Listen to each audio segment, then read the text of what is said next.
আসসালামু আলাইকুম রহমতুল্লাহি ওয়া বারাকাতুহু।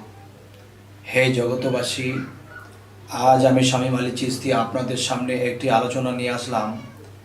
যদি এই পৃথিবীতে কেউ চায় যে হ্যাঁ, আমাদের এই পৃথিবীতে আমরা এসেছি আমাদের এই আত্মার মুক্তি নিয়ে আমাদের চিরবিদায় হতে হবে, আর যদি কেউ মনে করে যে না, আমরা জন্ম জন্মান্তরে ঘুরব, আবার জন্ম নেব, আবার ঘুরব, এরকম যদি কেউ চিন্তা ভাবনা করে তাহলে সে করুক, সমস্যা নেই। এই পৃথিবীতে যদি কেউ মনে করে যে না, আমরা এই পৃথিবীতে এসেছি, আল্লাহ একটি আয়াতে বলেছে ওয়াল্লাযী খালাকাল মাউতা ওয়াল হায়াতা লিয়াবলুওয়াকুম আইয়ুকুম আহসানু আমালা ওয়া হুয়াল আজিজুল গাফুর, তাহলে আমাদের কি করতে হবে?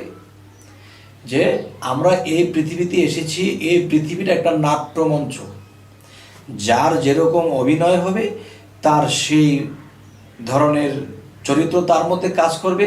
আর সেই চরিত্র যদি সূক্ষ্ম পথের হয়, আল্লাহর পথের প্রতীক হয় এবং সত্য হয়, তাহলে সে পরীক্ষায় পাশ করবে।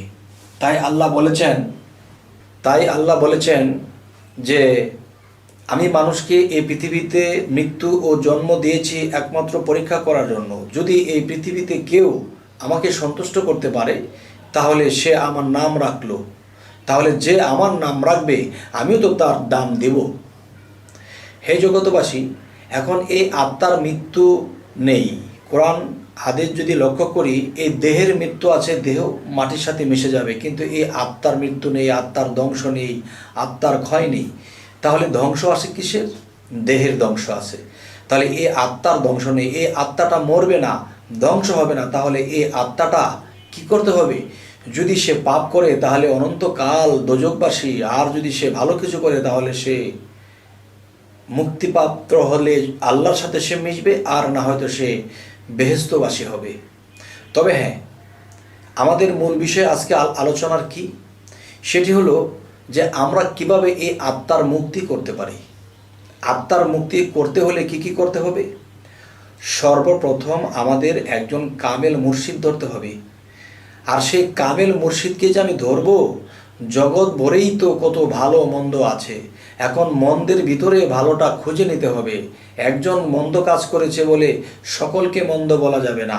একজন মসজিদের ইমাম সাহেব একটা খারাপ কিছু করেছে বলে সকল ইমামকে খারাপ বলা যাবে না। তেমনি একজন পীরের ভেষ ধরেছে বা পীর আলীর ভাব ধরে সে মানুষের কাছে খারাপ করে বেড়ায়, তা বলে কিন্তু একজনের জন্য 10 জনকে খারাপ বলতে পারবো না। তবে অবশ্যই আল্লাহ এই পৃথিবীটা রেখেছেন, ওরকম আল্লাহর ওলি আছে বিদায় আজকে দেখা যায় আল্লাহ তাদের উসিলায় আমাদেরকে অনেক কিছু মাফ করে দেয়, অনেক কিছু আল্লাহ সহ্য করে নেয়। আর যদি আল্লাহর ওলিরা না থাকতো তাহলে আমাদের যে কী অবস্থা হতো।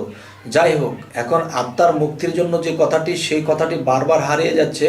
তবে আমি আবার বলি নেই, আত্মার মুক্তির জন্য যে সাধনাগুলো, সেই সাধনাগুলোর মধ্যে প্রথম যে বিষয়টি, সেটি হলো যে মানবদেহের মধ্যে 6টা লতিফা। এই 6টা লতিফার মধ্যে কে বাস করবে? আল্লাহর নাম বাস করবে, আল্লাহর নাম ঘুরবে। আর সে জায়গায় কী করতেছে? যখন আল্লাহর নাম নেই, জিকির নেই, আল্লাহর কোনো কিছু আমরা অন্তরে রাখি না, তখন সেখানে শয়তান বাসা করেছে। সেখানে যখন শয়তানে বসত করেছে, বাদশা বানিয়ে যখন এখানে সে বিরাজ করতেছে, তখন আমাদের ভিতর থেকে আর ভালো কিছু বের হয় না। তখন কি নামাজে আমরা ডুবতে পারি না, সাধনে ডুবতে পারি না। তো এখন কি করতে হবে? এখন করতে হবে যে দেখেন, একজন কামেল গুরু ধরলেন, ধরার পরে সেই গুরু আপনাকে যে সাধনাগুলো দিবে সেই সাধনাগুলো করবেন। আর সেই সাধনাগুলো কিভাবে করতে হবে, সেই সাধনাগুলোর নাম কি আমি একটু এগিয়ে বলি। এরপরে যদি আপনাদের ভালো লাগে তাহলে এই কথাগুলো নিজ নিজ গুরুর কাছে যখন বলবেন, তখন গুরু আপনাদেরকে এই সাধনাগুলো দেখিয়ে দিবে। তখন সেই সাধনাগুলো করে ইনশাল্লাহ একদিন আত্মার মুক্তি হয়ে যাবে। সেই বিষয়টা আমি ভেঙে বলছি যে অনেক সময় কিছু কিছু সাধনা আছে যে মুখে ভেঙে বলা যায় না, এটা জ্ঞানীদের জন্য, জ্ঞানীরা এখান থেকে উঠিয়ে নেবে। তো সেই কথাটি আমি একটু ভেঙে বলার চেষ্টা করব। যেমন হাইতনা তাওয়ায় দিবানিশি হয়ে যাওগে কামার পরা, শেষে যাবে লালবাজারে 4 রঙের নেশানোরে, অগ্নির মতো ধুধু করে মধ্যে জিনিস ভরা, হে হরফের চাবি দিয়া সদাই গিয়ে ঘোরা, এই তালা খুললে নয়ন মেলে দেখবে সাদা 3 কোঠরা, 3 তালাতে এক নাম ফোটে হাহাকার এক শব্দ ওঠে, ঢেউ লাগে ত্রিবেণীর ঘাটে দেখছে রসিক যারা। দেখছে রসিক তারা কারা?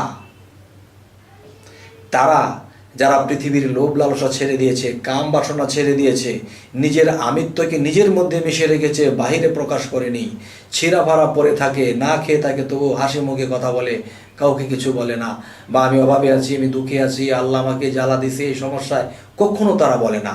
তারা রসিক, তারা ভিতরের সমস্ত যন্ত্রণা ভিতরে চাপা দিয়ে মুখে হাসি রেখে চলে। তাদের মধ্যে একটি ধারা হলো এটি যে শত দুঃখেও মুখে হাসি। যাই হোক, হাইতনা তাওয়াই দিবানিশি হয়ে যাওগে কামার পরা, শেষে যাবে লালবাজারে চারি রঙের নিশানুরে, অগ্নির মতো ধুধু করে মধ্যে জিনিস ভরা, হে হরফের চাবি দিয়া সদাই গিয়ে ঘুরা, এই তালা খুললে নয়ন মেলে দেখবে সাদা তিন কোঠরা, তিন তালাতে এক নাম ফোটে, হাহাকার এক শব্দ ওঠে, ঢেউ লাগে ত্রিবেণীর ঘাটে, দেখছে রসিক যারা, ভালোবাসা ভবের আশা মিটাই আছে তারা। হে জগতবাসী, এই সাধনাগুলো যার যার গুরুর কাছ থেকে নিয়ে যদি করতে পারে, অবশ্যই এই দেহ থেকে একদিন আত্মার মুক্তি হবে। এই আত্মার মুক্তি যেদিন হবে, সে ডালে থাকবে না, খালে থাকবে না, বিলে থাকবে না, কোনো জায়গায় থাকবে না, কোনো খারাপ স্থানে সে যাবে না।